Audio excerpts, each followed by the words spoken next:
tal? Bienvenidas, bienvenidos a Impacto Económico, la información económica aquí en la pantalla de Telesur. Yo soy Laura Prada, de inmediato revisamos nuestros titulares. En Brasil, la administración de la productora de crudo Petrobras pone en venta campos de tierras y aguas rasas. Las privatizaciones son parte del denominado programa de desinversiones.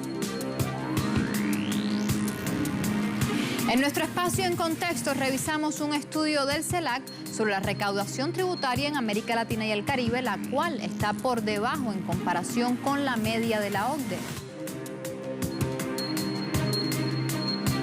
El representante comercial de Estados Unidos dijo que el presidente Donald Trump quiere reiniciar la Organización Mundial del Comercio. ¿Por qué?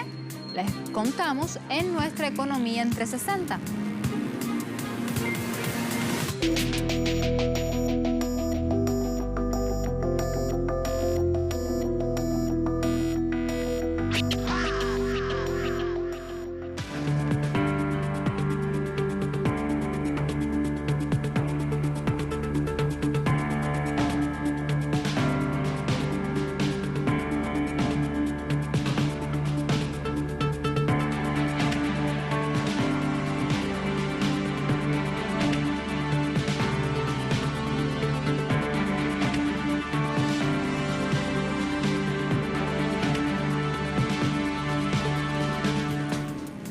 En Brasil, la actual administración de la estatal petrolera Petrobras cede más espacio al sector privado en campos de tierra y aguas rasas.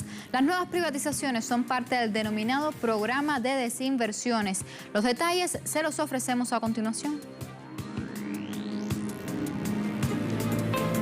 La petrolera brasileña Petrobras puso a la venta la totalidad de su participación en un pequeño polo de explotación gasífero y de crudo compuesto por 7 campos en tierra y aguas rasas. De acuerdo con Petrobras, la producción promedio del polo en 2019 fue de 2.348 barriles de petróleo por día y de 856.000 metros cúbicos de gas por día.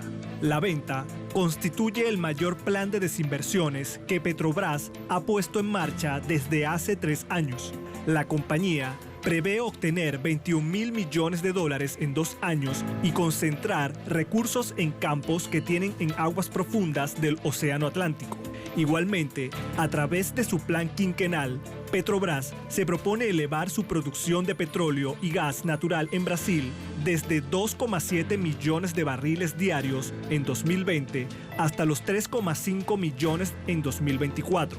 En medio de la baja de la demanda de crudo por la actual crisis sanitaria ocasionada por la pandemia de la COVID-19, Petrobras suspendió operaciones en 62 de sus plataformas marítimas en aguas rasas con el fin de reducir su producción en abril en cerca de 200.000 barriles diarios.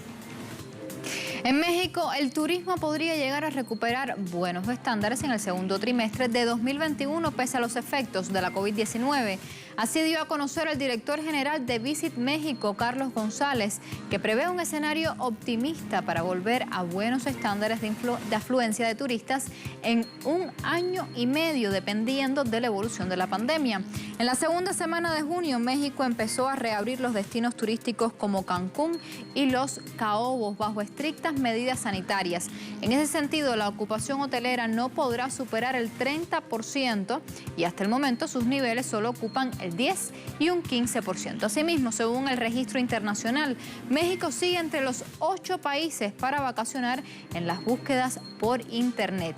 También, según cifras oficiales, el turismo mexicano representa el 8,7% del Producto Interno Bruto y en abril ese sector se desplomó un 97% por los efectos de la crisis del coronavirus. Por otra parte, la compañía Visit México reforzará la promoción para atraer turistas de Estados Unidos y Canadá, que representan el 80% de sus visitantes extranjeros. En una segunda etapa, las campañas serán para Reino Unido, Francia y España y China.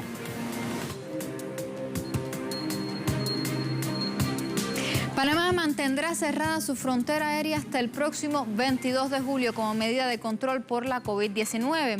Según la Autoridad de la Aeronáutica Civil, el próximo 22 de julio es la fecha para el reinicio de los vuelos comerciales internacionales. El espacio aéreo permanece cerrado desde el pasado 22 de marzo y solo opera para aviones de carga o por razones humanitarias. Según la entidad civil, el plazo de apertura era el venidero 22 de junio y es la cuarta vez que postergan el reinicio de los vuelos internacionales. Igualmente, el presidente panameño Laurentino Cortizo adelantó el pasado 12 de junio que la reapertura de la frontera aérea sería pospuesta por el incremento de contagios de COVID-19. En tanto, las áreas de mayor contagio están en las inmediaciones del Aeropuerto Internacional de Tocumen y zonas colindantes a la urbe. Panamá muestra cifras alarmantes con casi 22.000 contagiados y una tasa de transmisión de 1,58.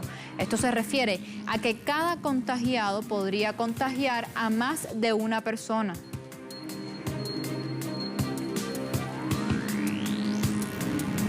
El Banco Central chileno prevé que la economía del país suramericano sufra una caída histórica en el presente año debido al impacto de la crisis sanitaria por la COVID-19. De acuerdo a la entidad financiera, el Producto Interno Bruto chileno caerá entre un 5,5 y un 7,5% en 2020. Los números constituyen la mayor contracción en 35 años. Asimismo, el organismo estimó que durante los años 2021 y 2022, la economía iría recuperándose, registrando crecimientos entre 4,74% y 6,25%.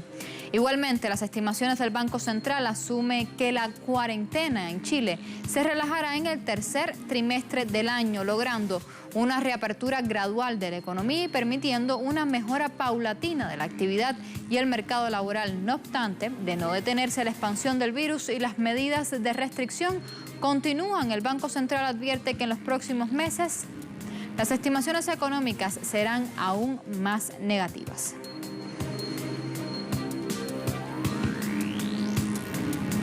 En Bolivia, el personal de la salud y vecinos de varias ciudades del país protestaron por la situación en la cual se encuentran instituciones hospitalarias para enfrentar la emergencia sanitaria provocada por la pandemia de la COVID-19. Revisemos en el portal de nuestra casa informativa telesurtv.net.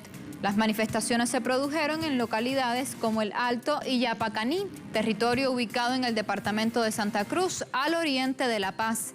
En este último, la policía realizó detenciones bajo el argumento de propagación del coronavirus. El Departamento de La Paz, médicos del Sindicato de Ramas Médicas de Salud acudieron a las oficinas del Servicio Departamental de Salud para rechazar la intervención de la institución anunciada por el Ministerio de Salud.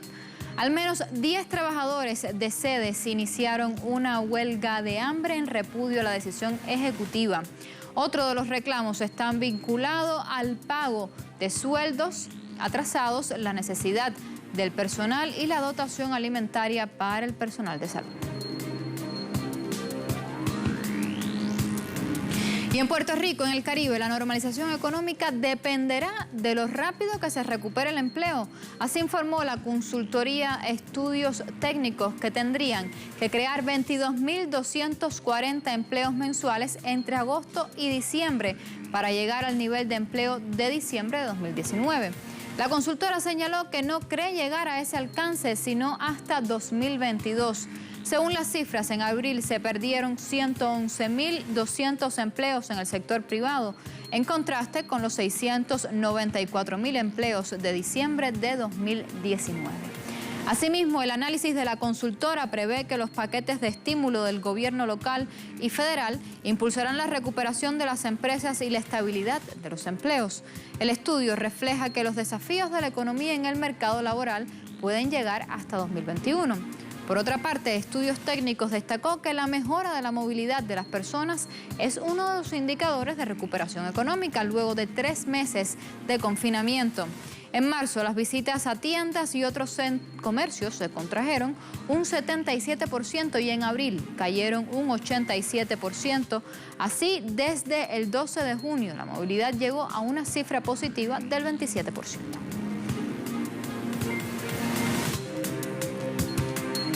Momento para una primera pausa. A la vuelta, en contexto, revisamos una nueva reforma tributaria en la región, un estudio planteado por el CELAC. Ya volvemos.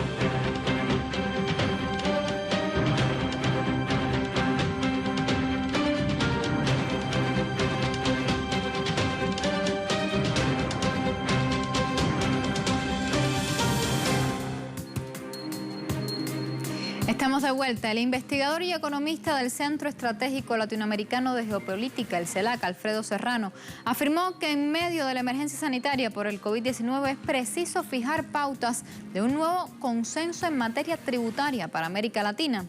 Para el investigador existe una vieja discusión económica sobre si los impuestos afectan de manera positiva o negativa el crecimiento y el desarrollo.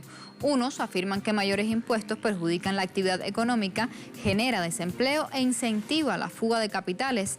En cambio, otros sí demuestran que la mayoría de los países desarrollados tienen impuestos elevados y gozan de altos niveles de crecimiento y bienestar social. En medio de este escenario, América Latina no está ajena a dicha controversia. La mayoría de los debates económicos en la región se centran más en la restricción externa por el alto grado de dependencia de las economías locales con el sistema mundo. No obstante, para el CELAC, en tiempos de pandemia, con una economía global más que afectada y con mucha necesidad de recaudación interna para sostener un sistema sólido de salud, la discusión tributaria reaparece con mucha fuerza en la escena pública.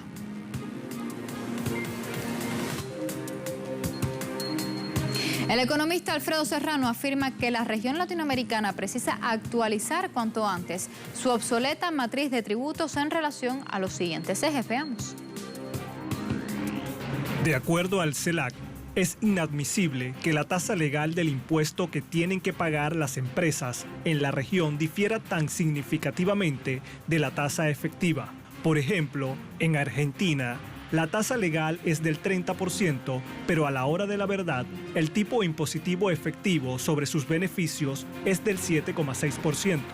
En México, la relación es de 30% a 7,4%. En Perú, de 29,5% a 8,8% y en Colombia, de 33% a 9,8%. Esto sucede porque la mayoría de las empresas usan múltiples mecanismos para reducir la base imponible sobre la que se aplica el tipo impositivo. Asimismo, se indica que empresas transnacionales de alta tecnología como Google, Apple, Facebook y Amazon apenas pagan tributos en América Latina y existe un gran vacío deliberado para que estos gigantes facturen y puedan así trasladar sus beneficios a guaridas fiscales. Igualmente, sostienen que las grandes fortunas han de contribuir en relación a su capacidad económica. Según el último estudio del CELAC, aplicando un impuesto aproximado al que tiene Uruguay en el resto de países de la región, se lograría recaudar un extra de algo más de 51.000 millones de dólares y si se aplicara el vigente en Colombia, se obtendrían casi 26.000 millones de dólares. Por otra parte, las actividades económicas ficticias, las no reales, en su mayoría especulativas en el campo financiero, han de ser penalizadas tributariamente en América Latina. Según Cepal-Slat, la intermediación financiera representaba el 17,6% del PIB en el año 2018 y por el contrario, apenas contribuían a recaudar tributos. La recaudación tributaria en América Latina y el Caribe está por debajo de la media de los países OCDE, realidad que ha impulsado la informalidad. Ampliemos los detalles en la siguiente historia. Según el Centro de Pensamiento por Excelencia de las Economías Avanzadas, en los países de América Latina y el Caribe, la recaudación tributaria supone el 23,1% del Producto Interno Bruto, 7 puntos más que en 1990, pero todavía 11 puntos porcentuales menos que la media de la Organización para la Cooperación y el Desarrollo Económico, la OCDE, y en niveles muy similares a los de una década atrás. En concreto, la región recauda poco en comparación con los países OCDE, que obtienen 34,3%, y con la Unión Europea, que obtiene el 40,3%. Datos de la OCDE revelan que dentro de la región latinoamericana y caribeña hay diferencias de países que recaudan menos impuestos que otros. En ese contexto, la organización indica que en 2018, Guatemala, una de las naciones con menor nivel de moral tributaria, y República Dominicana, fueron los dos países que menos recaudaron, con el 12,1% y el 13,2% respectivamente. Si se hace una comparación con el 33% que recaudó Brasil en igual periodo, la diferencia con el país caribeño es de 20 puntos. La OCDE agrega que la reducción de las bases imponibles que han implementado algunos países latinoamericanos y del Caribe han impulsado la informalidad. Asimismo, la organización agrega que América Latina y el Caribe tienen que hacer frente a la pandemia de la COVID-19 y al desplome en el precio de las materias primas que llevarán el PIB de la región y los ingresos tributarios a negativo. Momento para una nueva pausa. A la vuelta en Economía 360 revisamos por qué Estados Unidos quiere reformar la Organización Mundial del Comercio. Ya regresamos.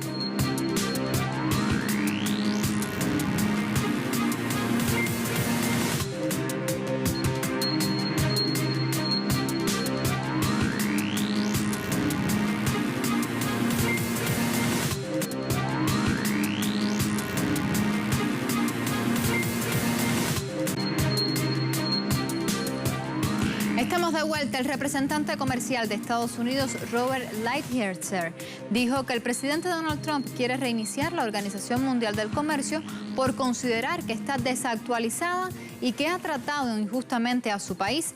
Las declaraciones de Lighthizer se producen durante la comparecencia ante el Comité de Medios y Árbitros de la Cámara de Representantes. Asimismo, el representante comercial dijo que Washington quiere reformar la política arancelaria del organismo y el tratamiento especial a las naciones en desarrollo, entre las que se encuentra China.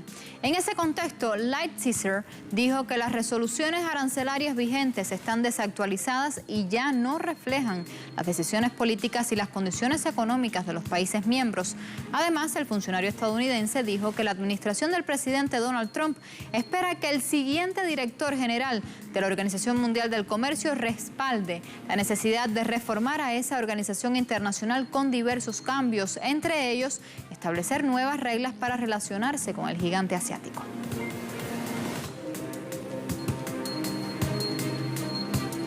El sector de la construcción cayó notablemente en la eurozona durante el mes de abril de 2020. La producción del sector bajó 14,6% en abril en comparación con marzo del presente año, de acuerdo a la Oficina Europea de Estadísticas, la Eurostat. Igualmente, en el conjunto de la Unión Europea, a la baja fue el del 11,7% en ese mismo mes, y reconoció además que hubo un descenso generalizado en los 27 Estados miembros en comparación con el mes precedente. Las mayores contracciones en el cuarto mes de 2020 se registraron en Francia y España, con menos del 32,6% y menos de 26,3% respectivamente. Solamente en la construcción de edificios el retroceso fue del 15,4% en la eurozona y del 12,2% en el bloque comunitario en la comparación por meses.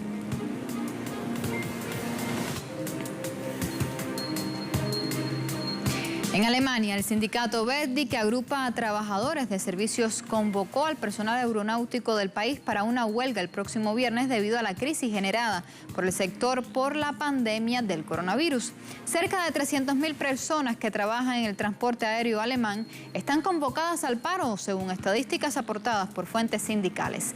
Por su parte, el secretario del sindicato Verdi comentó a los medios locales que es absurdo que por un lado las empresas reciban ayuda estatal proveniente de ingresos fiscales y que al mismo tiempo amenacen con la reducción de puestos de trabajo. Asimismo, destacó que los programas de rescate no solo deben servir a las empresas, sino que deben asegurar la subsistencia de sus empleados. La Oficina de Análisis de Política Económica de Países Bajos pronosticó una disminución del 6% del Producto Interno Bruto del país para este año 2020.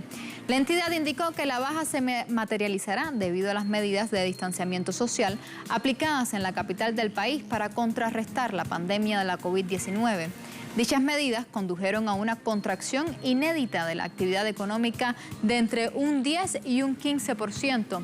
Asimismo, la oficina señala que si una segunda ola de infecciones llegara nuevamente a medidas de distanciamiento social, las empresas enfrentarán problemas de producción adicionales, así como una mayor disminución en la demanda de productos y servicios. En dicho escenario, la entidad prevé que el Producto Interno Bruto disminuya también en 2021, con un desempleo en el 10% y una deuda pública de más del 75% del Producto Interno Bruto.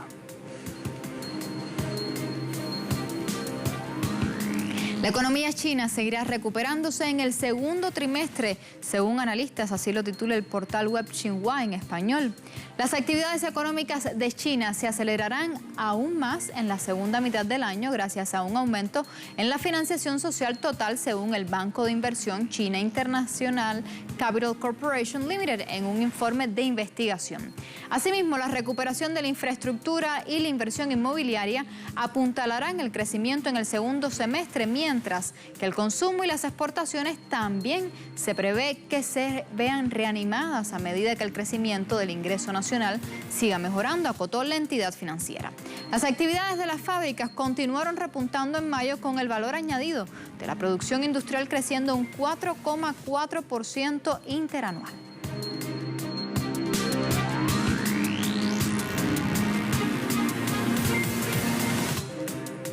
Momento para revisar nuestros indicadores petroleros al cierre de esta jornada de miércoles. Comenzamos revisando el barril de petróleo intermedio de Texas, el WTI, que marcó $37,69 el barril, subiendo un 1,80%. Continuamos revisando el barril de Brent de referencia en Europa, que se ubicó en $40,48 el barril, subiendo un 1,17%. Le sigue el crudo venezolano, que se ubica en 104,75 yuanes, con un alza de 9,61 yuanes. Con los indicadores petroleros culminamos esta edición de Impacto Económico. Usted continúa en nuestra sintonía y síganos en redes sociales. Hasta la próxima.